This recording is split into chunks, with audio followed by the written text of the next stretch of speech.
I'd like to think that it's just these barbarians that have twisted logic in their hearts, that only allow them choices which are all seemingly wrong and immoral. I've been presented with the choice of killing an innocent baby, or the leader of one of the most powerful tribes of the Glanfathan. Yes, I agree their customs are strange to me, and I really would rather leave this place to go back to some semblance of recognizable civilization than be here for much longer. But I cannot put down their primitive ways as the cause of all their problems. Some problems, yes.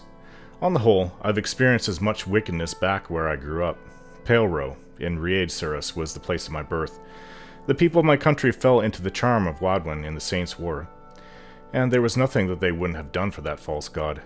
My father was a fool for being led to his death, and my stepfather, who came later, was a foul, irate bastard who hated me from the start. My stepbrothers were no better. Let's not even go into all the murders that I've been a part of investigating in the so-called civilized lands. So I've experienced a lot of hate before even coming to the Glanfathan lands. So why do I hate them?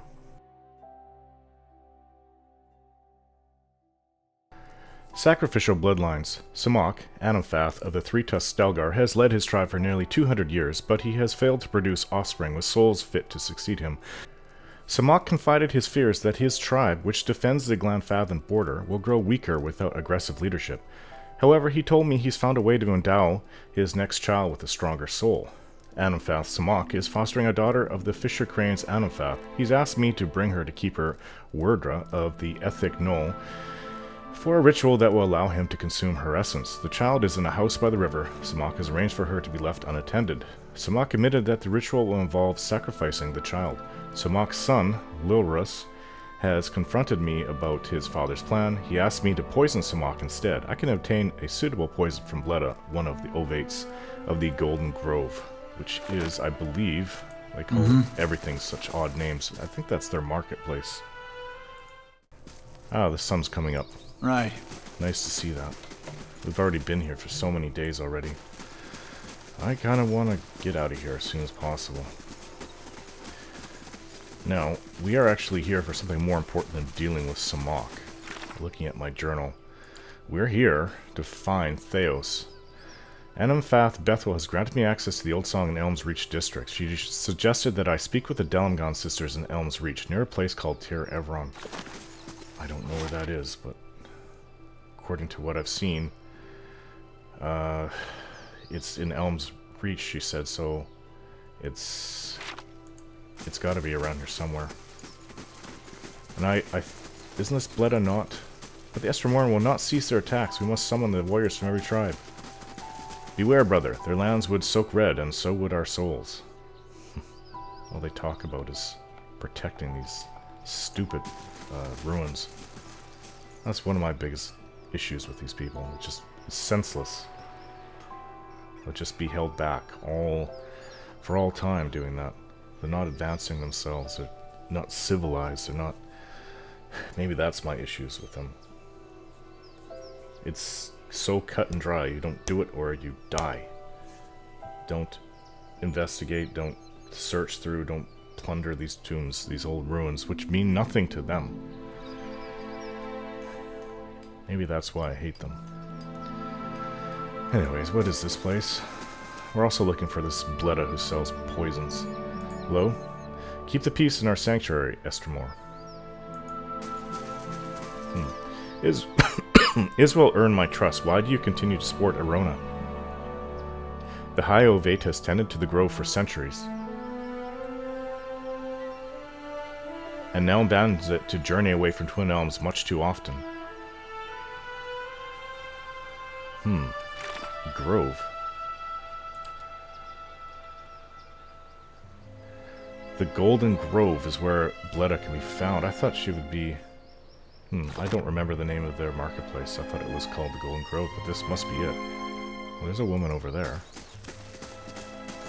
Hello. Hail, Estramor. The elf holds a chipped wooden pipe. The sweet smoke wafting from the bowl makes me dizzy. Welcome, Estramor. I've got herbs and potions for sale. Looking for something to ease your travels or something to make them more interesting? When she grins, I see her teeth and gums are stained brown. Whiteleaf, nice way to spend an afternoon, and the following night, and most of the next day. Are you Bleda? I hear you can make certain poisons. She takes a deep draw on her pipe. Poisons? I only deal in tonics that heal and enlighten. She exhales a puff of smoke. Of course, many beneficial substances can be harmful when taken in great quantities, but that's just Wereth's way of keeping all things in balance. Really? What kind of substances? She leans against the winding tree trunk and ticks the items off in her fingers. Oh, there's plenty. Concentrated Caro-Golan, undistilled spider venom, rotten blood moss extract, cave coral mixed with skein bone. Oh. I forgot what it was that... I think it's skein bone. I need a mixture of cave coral and skein bone. She stops continuing and scratches her head. What would you want with something like that? Well, my friend Stalgar is dying and he wants to ease the creature's passing. She frowns and her teeth clamp around the pipe. Poor thing. Here, take this. She gives me a vial filled with the dark fluid. It works slowly, but this will send him back to the cycle kindly enough. Just see that it doesn't get misplaced. Half that dose would kill it. Amawa. She taps ash from her pipe into the grass.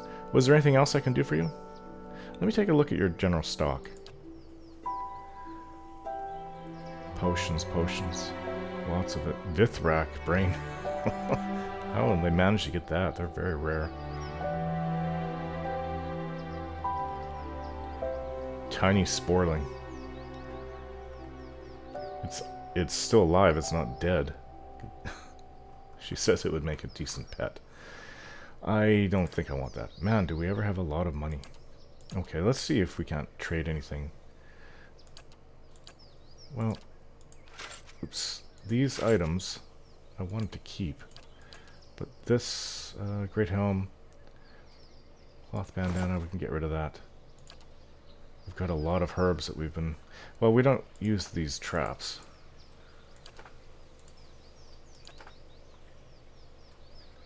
I take them apart. I don't tend to use them.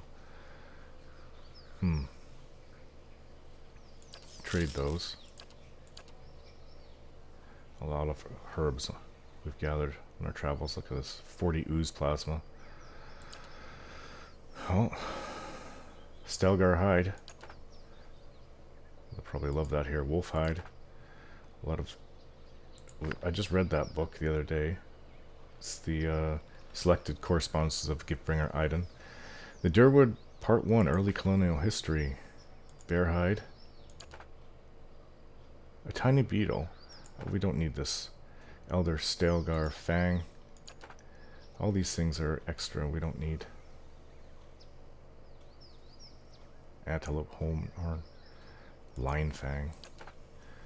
Well, we don't need that.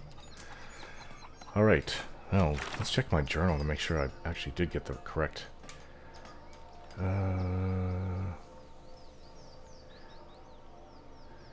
Rather potent. I convinced Bleda to give me a rather potent poison. Since Simoc's already expecting a potion, I should be able to dupe him into drinking this. Anafa... yes, well, I remember that the name, but I didn't remember if it was correct. Anafa...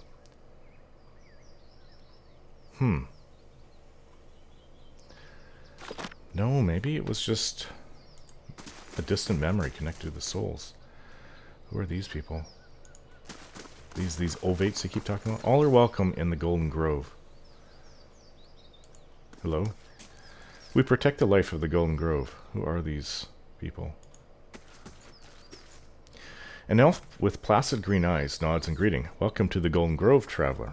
Builder's wisdom to you. Do you seek the wisdom of our herbalists, or simply to bask in Wereth's glory? Tell me about the Golden Grove. We are the Ovates, druids, philosophers, and students of nature. We gather here to share our knowledge and celebration. She gestures to another elven woman standing near the entrance to the grove. Many travelers come to us for poultices and remedies. Bleda understands the cures and poisons of nature like no other. Oh, okay. Who leads your order? High Ovate Arona leads us. She sometimes journeys to Elmshore to renew her strength. However, she's there now with some of our closest followers, in fact. Arona is a mighty elm among us. She has lived for generations. There are none who understand the world as well as she, and we are fortunate to have her wisdom to answer our questions. I'd like to know more about Arona. Her eyes brighten. Why, you must meet her for yourself. She is wise and kind, and she has led our order from the beginning. Yet she walks among us and gives freely of herself. She turns her gaze to the great twisting elms. That is what so many of us cherish about her. She is present among us in a way that the gods never are. Well, what do you believe? We believe that knowledge is found in the earnest exploration of the natural world. She tilts her head. We do not, as some have said, oppose the gods. We simply believe that we have found a brighter, more peaceful path than devotion. Thank you. I must go. Other ovates over there. Hello? Have you come to the Golden Grove seeking a herbalist? Many Estermoran do. Well, there's really nothing here. This is not Tir Evron. I must find Tir Evron. Perhaps the price we pay for her continued stewardship. We foster her unnatural longevity. Nothing else. This I claim. Interesting. So they have their own orders among them. Who's this? Thaos. You have stayed true to our cause, Inquisitor, when so many others have not. For every heretic we confess, for every betrayer that burns on our pyres, new sheep continue to flock to Iavara Exencios. But not you. I underestimated you in the beginning, but no longer. You honor me, Grand Inquisitor. It is not for honor that I summoned you today, but for duty. Too many of our own have confessed upon the wheel and the rack and the flame. Too many of our faithful have had their minds poisoned by the Kratom witch. The tide is against us now. We have but one option. Iavara's following must see her exposed for what she is. She must confess her heresy before my court. How would we reach her? Not in Kratom, surely. Their lord has embraced her heathen faith and protects her with his army.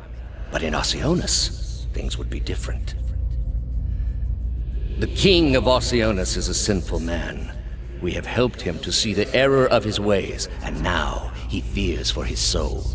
He would pay any price for absolution. But how will we get Iavara to move to Oceanus? You have already done much for the Inquisition. I wouldn't ask this were there any other choice. Saw Thaos in another vision.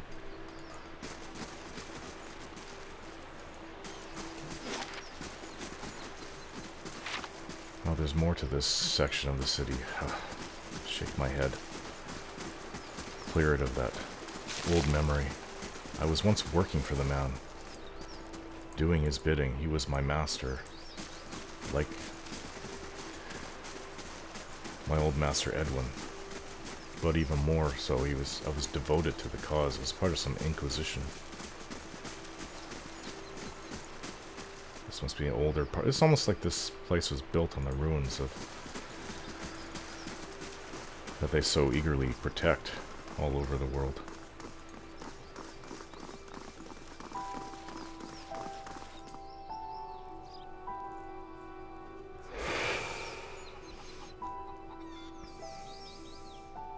This is Tir Evron. Two identical women seem to fade into view as they move away from the great trees that camouflage them. Their skin is tree bark, rigid and scaly, wreathed in a curling tangle of roots, buds, and blooms. Their hair hangs beneath the shade of serrated leaves like the drooping branches of the elms above, and the pupils of their eyes are encircled by hundreds or even thousands of concentric rings, as if to mark the accumulated wisdom of millennia. Turn around, flesh creature. Outsiders are not permitted to approach the elms. One of them extends a snarl of roots towards me and snakes and twists together to form something like an open hand, palm down. Do you not feel it, sister? Something familiar. An ancient soul, like the other one. Another defiler, no doubt. Let us fell him and be troubled no more. It would pay the debt of his predecessor. I'm not Thaos. So it would seem, Rhiannon. But we must not hasten to judgment. I see a different motive here. Different questions in these eyes. What of it, young trespasser? Is it as my sister says? Or are you here to stain this place with foul deeds? I'd gladly burn this place down, but I'm here for Thaos.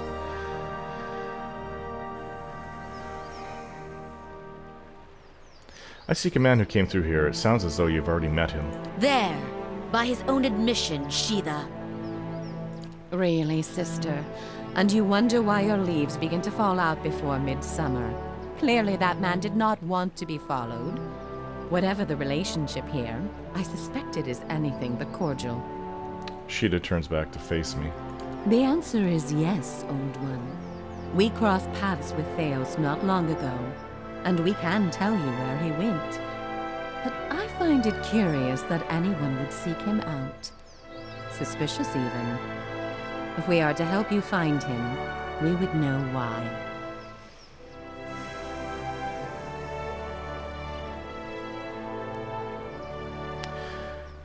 Stopping him might end Wadwin's legacy. So that is the reason he passed this way.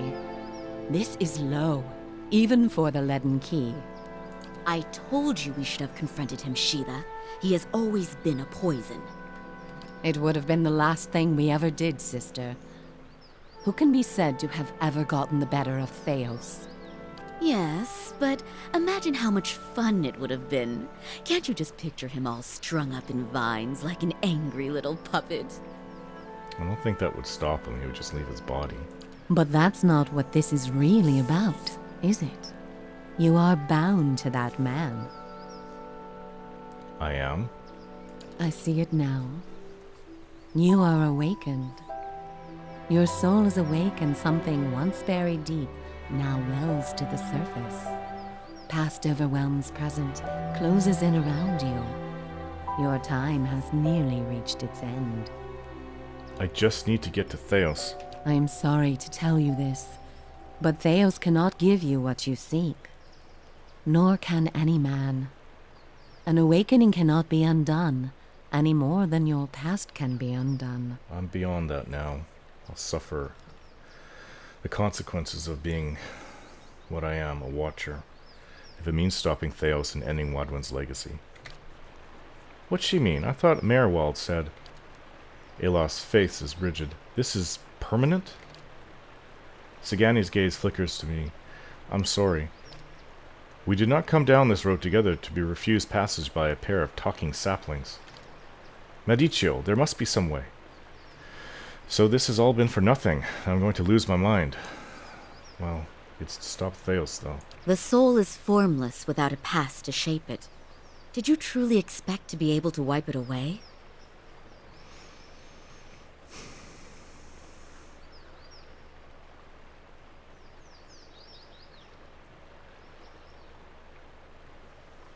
I'd rather have tried to put things right. A noble thought, but for the lifetimes that separate you from your problems.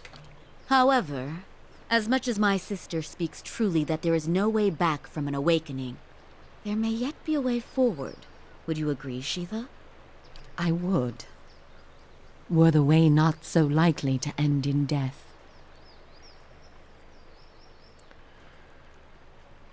You underestimate me. Or perhaps you underestimate your foe, Old One.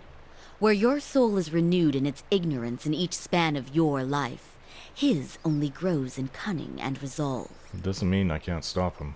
The man Thaos you must already know by now. You are linked by a common past. Yes. Something about it lingers within you, festering, unresolved. What it is I cannot see any more than you. And without that knowledge, your doom is certain. But were you to learn the source of this discord, perhaps it could be put to rest. Though it is equally possible it will trouble you as much now as it did then, and merely speed your condition to its end. I'm starting to see that I wasn't a great of person in some of my past lives, as I consider doing the right thing was taught to me by my father and my master. It is always the best course of action, though sometimes I do it for my own reasons.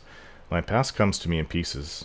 How do I unlock the rest? You might wait for it to come on its own, of course, but when it comes, it will replace your sanity's last breath. Such is the nature of your condition. So I'm to lose my mind to stop Thaos.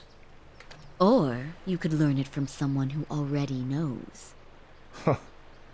From the enemy I'm trying to stop. Thaos, would he remember? It is said the gods made his memory perfect, that he may never forget his charge. If he ever knew, he still does. Stopping him could also possibly cure me. Then, it's an even better worthy goal. Not that he would tell you, of course. I didn't think so willingly. You have followed the right person for the wrong reason, it seems. We see it often beneath the elms. The soul dragging mind and body to unknown places for unfathomable reasons. You may have wandered into Thaos' path many times, in many lifetimes, without an awakening to show you why. The only thing that's certain is you did not find what you sought. You said you know where he went. He has gone down beneath the tower to a place older than we, where the people of Engwith once walked. He makes his way to the buried city, Sun and Shadow.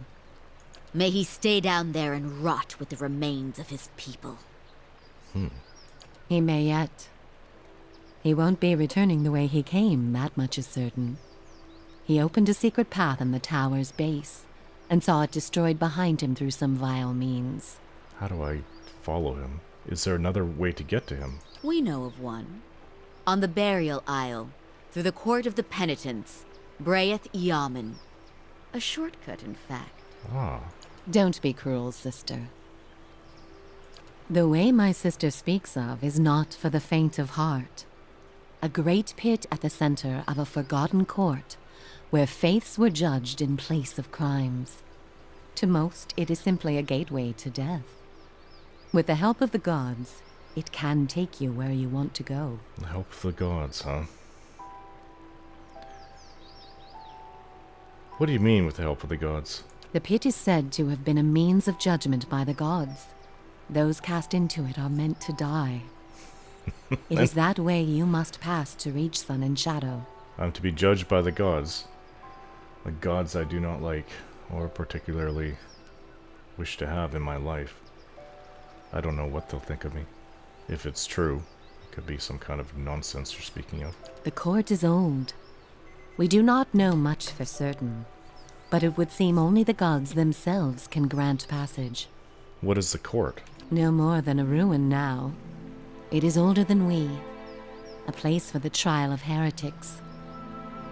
We were not here to witness it, but at one time there was a group that refused to acknowledge the gods. Neither the first nor the last, of course, but these were numerous and all put on trial for it. Those who did not repent were cast into the pit and imprisoned below. Oh, I acknowledge them. I just don't particularly like them. The fall killed them, of course. The prison was not for people, but for their souls, and their sentences were eternal.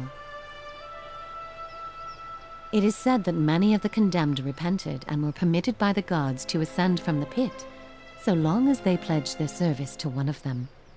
But these are old legends. How would I ever get the gods to help me? Behind us is Ter Evron, said to pierce the shroud itself and a place of communion with all gods. If ever there was a time for prayer, you have found it. So the only way to get through this pit is to pray for help? Not the only way. Just the only one that doesn't end with your body impaled on jagged rocks. I suppose. Who would I pray to? Any god you can, I should think. I would pray first to those gods you like best. I hope for your sake, the feeling is shared. Is there no other way? None. How do I pray? Ter Evron is also called the Hall of Stars, and the stars show us the allegiances of the gods. When stars are in conjunction, we know the gods they represent are aligned as well. Okay. You should choose a place to pray where you'll be closest to those you want to hear you. If a god stands alone, you should pray to that god. If they band together, you should address them all. Choose your words wisely, for all gods expect proper homage, and none has patience for fools. So I'm to forego all pride and ego and supplicate myself to those who would who support me, I suppose. I have other questions. What do you wish to know? How did you know I was pursuing Thaos? The same way that you are no doubt able to peer into the ether and experience the souls of others. It is something we are born with, some more, some less. A gift common to many creatures of the wilds. All right. You share certain similarities with the man you pursue. For your sake, I pray they are few and of no consequence. There's really not that much. I at least have some sort of moral compass, unlike Thaos. He'll do anything to achieve his goals. You mentioned that people come to these elms without knowing why. A soul has a will all its own. Its needs and whims are seldom understood, but they follow them all the same. There is something about this place that reaches beyond our understanding. Something like a beacon. The elms have a way of uniting souls that have been seeking one another, with or without their owner's awareness. Sometimes it is for love, sometimes for vengeance, sometimes for peace. Often it is for no reason we will ever know. In your case, let us hope it is for peace. I think it is. Or vengeance. Maybe a little of that, but mostly peace. I want to know more about the two of you. There is little to be said about us, for we are bound here, caretakers and defenders of this place. Our journey has been over time, but not distance, measured in observations, but not experiences. What a sad life, actually. We have seen the elms grow tall. We have seen cities built, burned, and built again. The only constant has been the tower, a silent companion through the ages. You can imagine why this recent destruction has stirred my sister so. If you do nothing else, make that man pay for what he did here. He did a lot of damage, apparently. I need to know about praying for the support of the gods. We will tell you what we can. I think you've already gone over enough of that. Farewell. Thank you for your help and support. Before you go, tell me this, old one. I'm curious. If you were to subdue your enemy, what would you do with him? What would give you peace?